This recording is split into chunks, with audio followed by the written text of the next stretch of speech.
Nabi SAW suruh para sahabat waktu mau perang Uhud, perang Badar, tulis-tulis ayat di baju, tempel supaya kebal. Ayat Al-Quran dibacakan ke dalam air lalu ditiupkan, itu ada. Sebelum melanjutkan kajian ini, dukung dakwah Islam dengan cara subscribe, nyalakan lonceng notifikasi, like, dan tinggalkan komentar terbaik Anda. Jazakumullahu khairan katsiran. Bagaimana hukum konsultasi dengan ustadz yang sering memberikan terapi dengan ayat Al-Quran yang ditulis dan direndam dalam air dan sejenisnya, membuatkan ayat Al-Quran dan disimpan dalam dompet? Tidak pernah Nabi SAW ajarkan ini. Saya mau tanya teman-teman, pernah antum temukan riwayat Nabi SAW suruh para sahabat waktu mau perang Uhud, perang Badar, tulis-tulis ayat di baju, tempel supaya kebal? Banyak orang Islam lakukan itu. Tulis ayat-ayat dianggap itu bisa kebal. Kalau itu baik pasti sudah didahului kita oleh para sahabat. Mereka berperang, manusiawi, bertakbir, bertasbih, luka, alhamdulillah, luka di jalan Allah, mati ya mati syahid, kan gitu. Ini tidak perlu semuanya teman-teman sekalian ya. Tidak perlu. Ayat-ayat Al-Quran di zaman Nabi SAW ada, ditulis di lapak kurma, gitu kan? Ada, tapi tidak pernah dicelupkan ke dalam gelas, dalam air gitu. Yang ada, kalau dalam metode ruqyah memang ayat Al-Quran dibacakan ke dalam air lalu ditiupkan, itu ada. Itu memang ada, tapi kalau kayak gini dikatakan tadi kertas dicelupkan di dalam air atau potongan ayat Al-Quran ditaruh dalam dompet, ini tidak pernah ada anjuran. Al-Quran itu bukan ditaruh di dompet. Baca, dibaca, bukan ditaruh di dompet. Atau Al-Quran kecil sekali tidak jelas apakah itu benar Al-Quran atau tidak. Lalu digantung-gantung di leher, ini tidak pernah ada contoh gitu kan. Tapi kalau tetap ada orang mengotot lakukan, ya hak dia, silahkan. Daripada nanti dikira saya lagi nyerang gitu kan. Ya silahkan lakukan semaunya deh, gitu kan.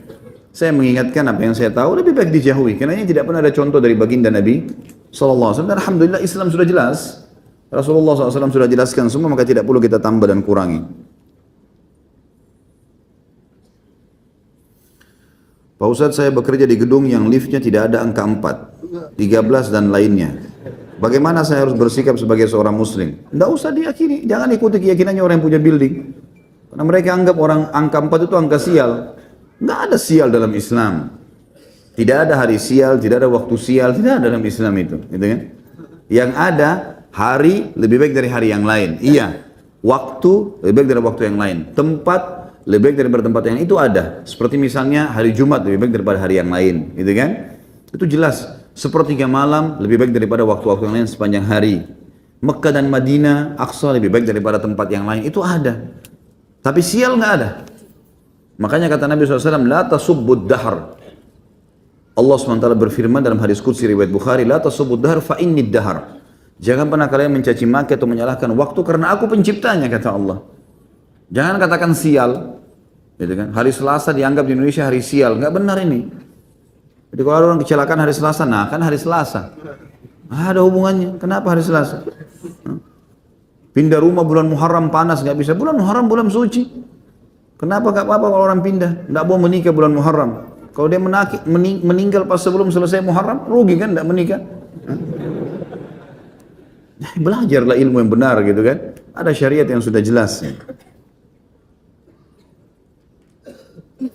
Apa itu khurafat?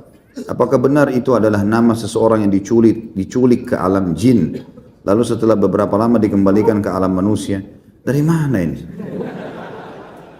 Ini yang disampaikan oleh antum itu khurafat. Khurafat itu kebohongan, kedustaan. Ini yang ditulis tadi contohnya, ini khurafat. Alhamdulillah terjawab sendiri. La ilaha illallah.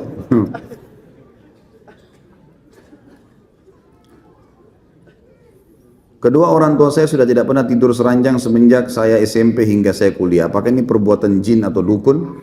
Allahu a'lam. Bisa saja. Bisa dari jin, bisa dari mereka sendiri. Mereka tidak mau lakukan. Tanya. Anda sebagai anak tanya. Kenapa ayah nggak kumpul sama ibu? Kenapa begini? Kadang-kadang ada orang subhanallah begitu, dipermainkan oleh syaitan. Kalau apakah itu gangguan syaitan, perjuangannya itu bisa jadi. Tapi apakah itu sihir? Ini Allahu a'lam. Ini harus ditanyakan. Makanya kalau teman-teman yang biasa terjun di alam ruqyah ini tahu, mereka tanya dulu sebelum ruqyah itu, tidak langsung spontanin seorang di ruqyah, ditanya dulu. Mungkin masalah kejiwaan, mungkin masalah apa ya, ada sesuatu yang tidak disenangi gitu kan. Dari perilaku pasangan, tapi karena demi anak-anak akhirnya tetap tinggal serumah tapi tidak sekamar, tidak juga cerai. Yang jelas ini waswas syaitan. Tapi apa itu gangguan jin dalam arti kata sihir? Allah alam. Dikonsultasikan dulu, tanya. Kalau ada tanda-tanda itu, misal setiap kali, misal ibu antum tanya, ibu kenapa? Kalau dia bilang, saya setiap kali lihat ayah kamu selalu benci. Itu contoh, itu tanda-tanda ada sihir. Ada sihir berarti. Tanpa sebab, tiba-tiba benci, tidak suka, atau melihatnya jelek sekali. Padahal sebenarnya tidak seperti itu. Nah, itu semua tanda-tanda. Maka harus ditanyakan. Ini untuk menjawabnya butuh dikonsultasikan kedua orang tua. Antum tanyakan dulu, kemudian baru bicarakan pada teman-teman yang sudah